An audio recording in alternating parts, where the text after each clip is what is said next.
Halo teman-teman semua, jadi pada kesempatan kali ini saya Prema dari Fakultas Matematika dan Ilmu Pengetahuan Alam, jurusan Biologi dan Perikanan Kelautan, program studi Pendidikan Biologi, Universitas Pendidikan Ganesha. Pada mata kuliah Anatomi dan Fisiologi Manusia akan membahas mengenai salah satu dari 5 panca indera yang kita miliki. Mau tahu bukan apa yang akan saya bahas pada video kali ini? Jadi simak baik-baik ya. Nah, jadi pada perkenalan tadi saya sudah mengatakan bahwa saya akan menjelaskan mengenai salah satu dari 5 panca indera yang kita miliki. Nah, salah satu dari 5 panca indera yang akan saya jelaskan itu adalah mata. Tetapi saya tidak akan menjelaskan mengenai apa itu pengertian mata, fungsi mata, dan juga penyakit yang diakibatkan oleh gangguan pada mata kita. Tetapi saya akan menjelaskan mengenai salah satu cairan yang diproduksi oleh mata kita, yaitu air mata. Nah, kalian pasti sudah tidak asing lagi bukan dengan yang namanya air mata. Nah, air mata ini biasanya keluar dari mata kita pada saat kita merasa menangis. Tetapi ternyata air mata itu tidak hanya keluar pada saat kita merasa sedih ataupun pada saat kita menangis, tetapi air mata juga diproduksi pada saat kita mengedipkan mata. Nah, mengedipkan mata ini merupakan salah satu cara bagi mata untuk memproduksi air mata bagi kita. Nah, sebetulnya apa sih itu air mata?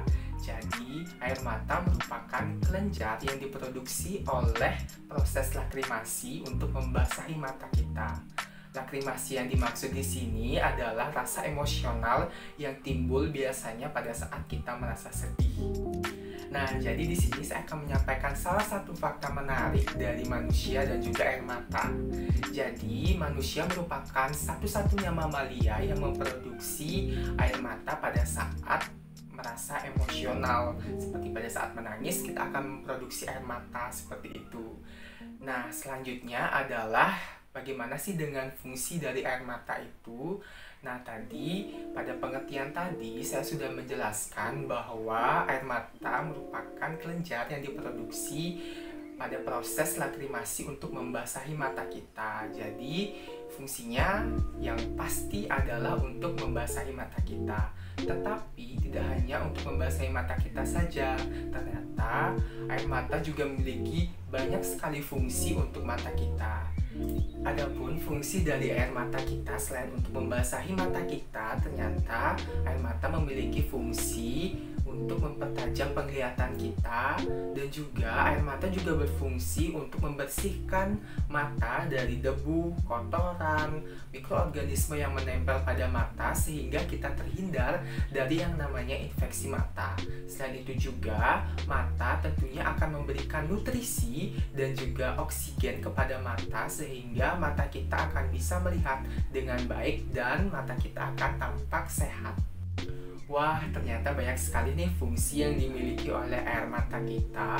Selain untuk membasahi mata kita, juga air mata berfungsi untuk membersihkan debu dan kotoran, mikroorganisme, dan juga memberikan nutrisi dan oksigen bagi mata kita sehingga mata kita terlihat lebih sehat dan juga dapat melihat dengan jelas.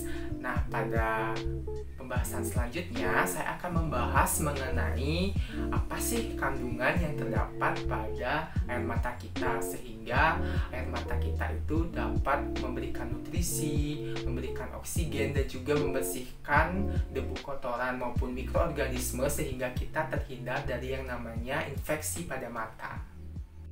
Nah, pada penjelasan sebelumnya saya sudah menjelaskan mengenai fungsi dari air mata bagi mata kita. Nah, pada penjelasan kali ini saya akan menjelaskan mengenai kandungan-kandungan yang terdapat pada air mata sehingga air mata itu berfungsi untuk membersihkan mata dari debu dan kotoran, mikroorganisme, dan juga memberikan nutrisi pada mata sehingga mata terhindar dari yang namanya infeksi. Adapun kandungan-kandungan yang terdapat pada air mata yaitu yang pertama ada lisozim, yang kedua ada lipokalin, yang ketiga ada laktoferin, yang keempat ada imunoglobulin A sekretarius, dan yang terakhir ada fosfolipase A2 yang dimana kelima ini berperan untuk melindungi bola mata kita sehingga kita dapat terhindar dari yang namanya infeksi dan juga dapat memberikan nutrisi bagi mata kita. Nah, pada penjelasan sebelumnya saya sudah menjelaskan mengenai pengertian air mata, kemudian fungsi air mata, dan juga apa sih kandungan yang terdapat pada air mata.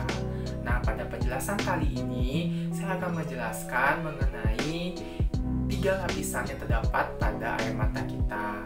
Dan ternyata air mata kita itu tidak semata-mata hanya sebuah cairan yang keluar dari mata, tetapi ternyata air mata kita juga memiliki lapisan-lapisannya, yang dimana 3 lapisan ini akan berfungsi masing-masing untuk mata kita, sehingga mata kita akan menjadi lebih sehat dan terhindar dari yang namanya infeksi. Nah, adapun 3 lapisan yang saya katakan tadi, yaitu ada lapisan lipid, kemudian ada lapisan aquos, dan yang terakhir ada lapisan musin. Nah, ketiga lapisan ini diproduksi di daerah mata yang berbeda-beda. Jadi, di daerah mata yang berbeda-beda ini akan memproduksi 3 lapisan yang saya sebutkan tadi, dan kemudian akan bertemu menjadi satu dan membentuk yang namanya air mata. Nah, lapisan yang pertama adalah lapisan lipid. Jadi, lapisan lipid ini diproduksi di kelenjar meibom. Jadi kelenjar meibom bisa kalian perhatikan pada gambar di sebelah saya. Jadi kelenjar meibom ini akan memproduksi yang namanya cairan lipid atau lapisan lipid dari air mata. Kemudian lapisan lipid ini itu berfungsi untuk mencegah penguapan air dan juga mempertahankan stabilitas dari air mata itu sendiri. Lapisan selanjutnya adalah lapisan aquos. Jadi lapisan aquos ini diproduksi oleh kelenjar lakrimal utama yang terletak di orbital ataupun kelenjar lakrimal tambahan seperti kelenjar Wolfram dan juga kelenjar Krausa pada konjungtiva.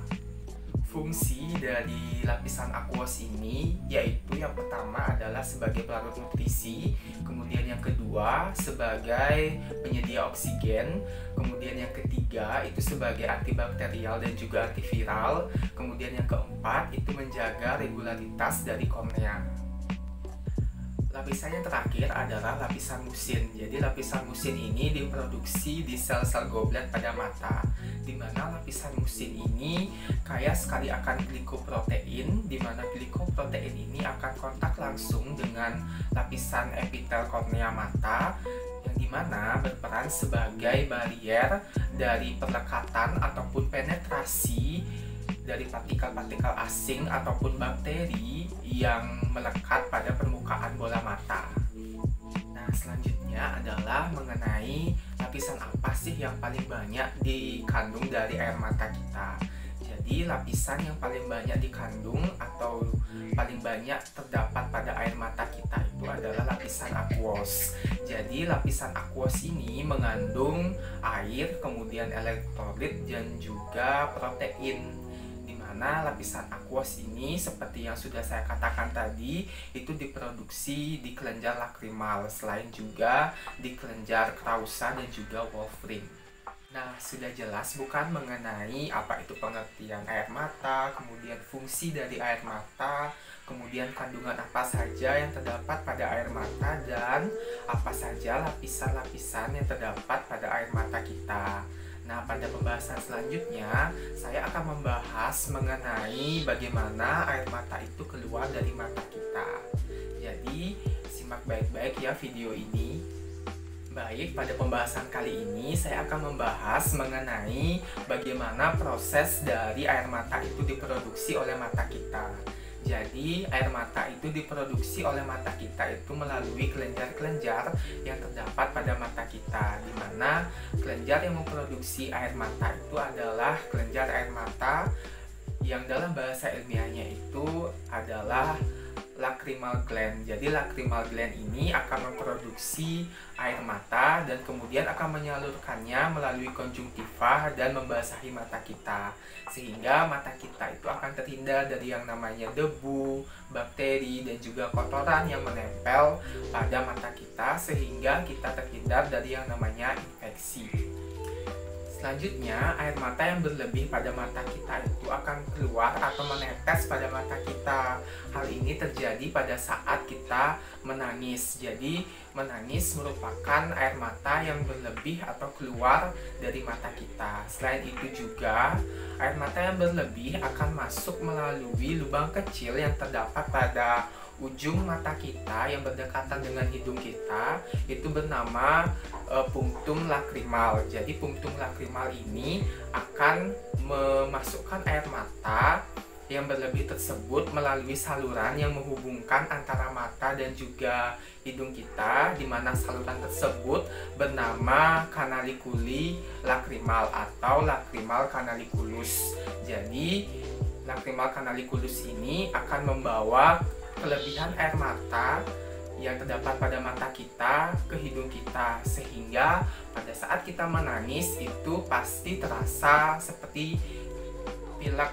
Jadi ini merupakan air yang berlebih pada mata kita yang kemudian ditampung pada hidung kita, sehingga kita akan merasa pilek pada saat menangis. Nah, sudah jelas bukan mengenai pengertian air mata, kemudian fungsi dari air mata, kemudian kandungan-kandungan apa saja yang terdapat pada air mata, serta apa saja lapisan-lapisan yang terdapat pada air mata.